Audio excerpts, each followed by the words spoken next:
At the vibrant 69th Kannada Rajyotsava celebrations held at Kanteerava Outdoor Stadium on 1st November, Chief Minister Siddaramaiah hosted the flag, watched cultural performances by school children and addressed the gathering. He highlighted Karnataka's role as India's second largest contributor to central tax revenue, noting that the state contributes over 4 lakh crore but receives only 55,000 to 60,000 crore in return, just 14 to 15% of its contribution.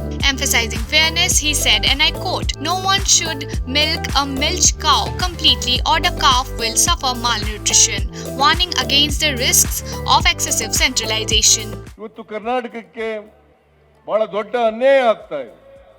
ನಿಜವಾಗ್ಲೂ ಹೇಳಿದ್ರು, ಕರ್ನಾಟಕ ಇಡೀ ದೇಶದಲ್ಲಿ ಸುಮಾರು 4 ಲಕ್ಷಕ್ಕೂ ಹೆಚ್ಚು ಕೋಟಿಯನ್ನು ತೆರಿಗೆ ಕೊಡ್ತಕ್ಕಂಥ ರಾಜ್ಯ.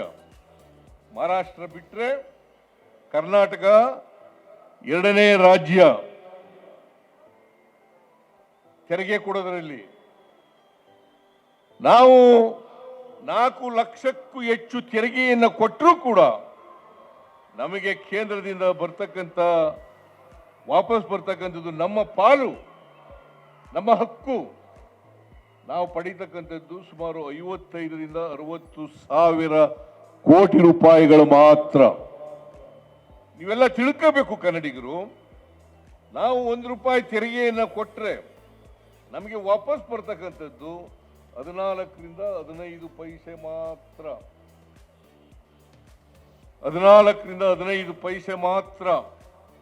ನಾವು ಒಕ್ಕೂಟ ವ್ಯವಸ್ಥೆಯಲ್ಲಿದ್ದೇವೆ, ಒಪ್ಕೊಂಡಿದ್ದೇವೆ.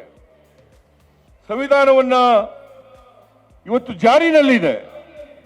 ಆದರೆ ಒಕ್ಕೂಟ ವ್ಯವಸ್ಥೆಯಲ್ಲಿ ಇದ್ದೇವೆ ಅನ್ನೋ ಕಾರಣಕ್ಕೋಸ್ಕರ ಇವತ್ತು ನಾವು ಮುಂದುವರಿದ ರಾಜ್ಯ ಅಂತೇಳಿ ಅನ್ಯಾಯ ಮಾಡ್ತಕ್ಕಂಥ ಕೆಲಸವನ್ನು ಮಾಡಬಾರದು. ಹಸು ಹಾಲು ಕೊಡ್ತದೆ ಅಂತ ಕರ್ಕಬೇಕಾಗ್ತದೆ, ಆದರೆ ಕರೆಯುವಾಗ ಎಲ್ಲ ಹಾಲನ್ನು ಕರ್ಕಬಾರದು. ಕರುಗೂ ಕೂಡ ಸ್ವಲ್ಪ ಹಾಲನ್ನು ಬಿಡಬೇಕಾಗ್ತದೆ. ಇಲ್ಲದೆ ಹೋದರೆ ಕರು ಬಹಳ ದುರ್ಬಲವಾಗ್ತದೆ ಅಂತಕ್ಕಂಥದನ್ನ ಮರಿಲಿಕ್ಕೆ ಸಾಧ್ಯ ಇಲ್ಲ. ಇದನ್ನ ಪ್ರತಿಯೊಬ್ಬರು ಕೂಡ ಅರ್ಥ ಮಾಡ್ಕೋಬೇಕಾಗ್ತದೆ. ಇದು ಇವತ್ತು ನಡೀತಾ ಇರ್ತಕ್ಕಂಥದ್ದು. ಅದರಿಂದ ನಾವು ಕರ್ನಾಟಕಕ್ಕೆ ನ್ಯಾಯಯುತವಾಗಿ ನಮ್ಮ ಪಾಲು, ನಾವು ಕೊಡ್ತಕ್ಕಂಥ ತೆರಿಗೆ, ನಮ್ಮ ತೆರಿಗೆ ಪಾಲನ್ನ ಸರಿಯಾಗಿ ಕೊಡ್ರಪ್ಪ ಅಂತ ಕೇಳಿದಾಗ ಅದಕ್ಕೆ ರಾಜಕೀಯ ಬಣ್ಣವನ್ನು ಕಟ್ತಕ್ಕಂಥ ಕೆಲಸವನ್ನು ಮಾಡ್ತಾ ಇದ್ದಾರೆ. ಇದನ್ನು ನಾವೆಲ್ಲ ಕನ್ನಡಿಗರಾದವರು ನಾವೆಲ್ಲರೂ ಕೂಡ ಅರ್ಥ ಮಾಡ್ಕೋಬೇಕಾಗ್ತದೆ. ಅದಕ್ಕೋಸ್ಕರ ನಮ್ಮ ಹಕ್ಕನ್ನ ರಕ್ಷಣೆ ಮಾಡ್ಕೊಳ್ಳಿಕ್ಕೋಸ್ಕರ ಹೋರಾಟವನ್ನು ಮಾಡ್ತಕ್ಕಂಥ ಕೆಲಸವನ್ನು ಮಾಡಬೇಕಾಗ್ತದೆ. ಇವತ್ತು ಅನೇಕ ಜನ ಕರ್ನಾಟಕದಿಂದ ಕೇಂದ್ರ ಸರ್ಕಾರಕ್ಕೆ ಲೋಕಸಭಾ ಸದಸ್ಯರಾಗಿ ಆಯ್ಕೆಯಾಗಿ ಹೋಗಿದ್ದಾರೆ. ಎಲ್ಲ ಲೋಕಸಭಾ ಸದಸ್ಯರು ಕೂಡ ಕರ್ನಾಟಕಕ್ಕೆ ಆಗ್ತಕ್ಕಂಥ ಅನ್ಯಾಯವನ್ನ ಪ್ರತಿಭಟಿಸಿ ತಮ್ಮ ಧ್ವನಿಯನ್ನ ಲೋಕಸಭೆಯಲ್ಲಿ ಎತ್ತಕ್ಕಂಥ ಕೆಲಸವನ್ನ ಮಾಡಿದಾಗ ಮಾತ್ರ ನಮಗೆ ನ್ಯಾಯ ಸಿಗ್ಲಿಕ್ಕೆ ಸಾಧ್ಯ ಆಗ್ತದೆ ಅಂತಕ್ಕಂಥ ಮಾತುಗಳನ್ನ ಹೇಳಲಿಕ್ಕೆ ಬಯಸ್ತಾ ಇದ್ದೇನೆ.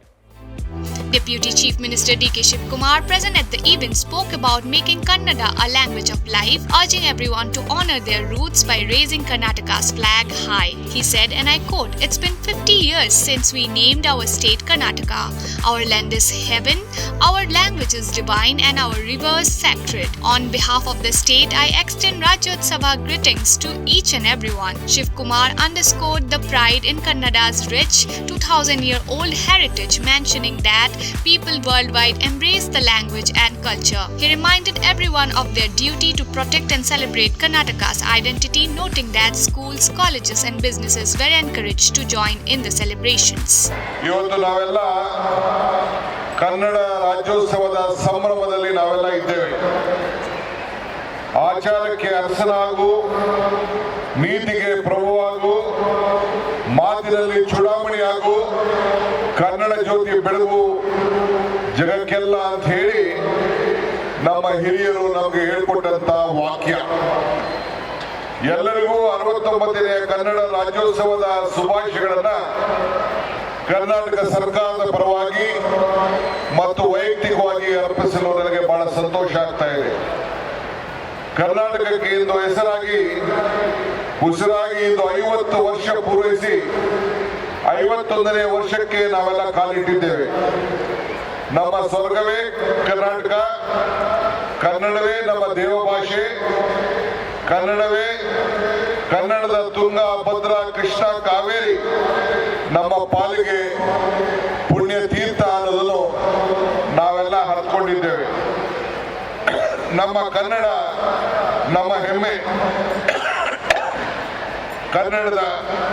ಕನ್ನಡಮ್ಮನ ಬಹುದೊಡ್ಡ ಹಬ್ಬವಿದು. ಬದುಕು ನೀಡಿದ ಈ ಭೂಮಿಗೆ ನಾವೆಲ್ಲ ಕೂಡ ನಮನವನ್ನ ಹರಿಸ್ಪಡಿಸಲಿಕ್ಕೆ ನಾವೆಲ್ಲ ಇಲ್ಲಿ ಸೇರಿದ್ದೇವೆ. ಕನ್ನಡ ಭಾಷೆಯನ್ನು ಬದುಕಿನ ಭಾಷೆಯನ್ನಾಗಿ ಆಗಿಸುವುದೇ ನಮ್ಮೆಲ್ಲರ ಗುರಿ. ಇದಕ್ಕೆ ನಾವು ಈ ತಾಯಿ ನಾಡಿಗೆ ಗೌರವವನ್ನು ಸಲ್ಲಿಸುವಂತ ಕೆಲಸ ನಾವು ಮಾಡ್ತಾ ಇದ್ದೇವೆ. ನಮ್ಮ ತಾಯಿನಾಡಿನಕ್ಕೆ ಗೌರವ ಸಲ್ಲಿಸುವ ಜೊತೆಗೆ ಈ ನೆಲಕ್ಕೆ ಕೃತಜ್ಞತೆಯನ್ನು ಸಲ್ಲಿಸಬೇಕಾದ್ದು ನಮ್ಮೆಲ್ಲರ ಕರ್ತವ್ಯ. ಕರ್ನಾಟಕದ ಕೀರ್ತಿ ಪತಾಕಿ ಎಲ್ಲರೂ ಕೂಡ ಹಂಚಿಕೊಂಡು ಹಾರಿಸುವಂತ ಕೆಲಸವನ್ನು ನಾವು ಮಾಡಬೇಕಾಗಿದೆ. ಬದುಕಿನ ಪ್ರತಿಯೊಂದು ಕ್ಷಣದಲ್ಲೂ ಕೂಡ ಕನ್ನಡವೇ ಉಸಿರು ಅಂತೇಳಿ ನಾವು ಮಾಡಬೇಕಾಗಿದೆ. Primary and Secondary Education Minister Madhu Bangarappa and the Chief Minister's Political Secretary Govinda Raju were special guests, with MLA Rizwan Arshad leading the event.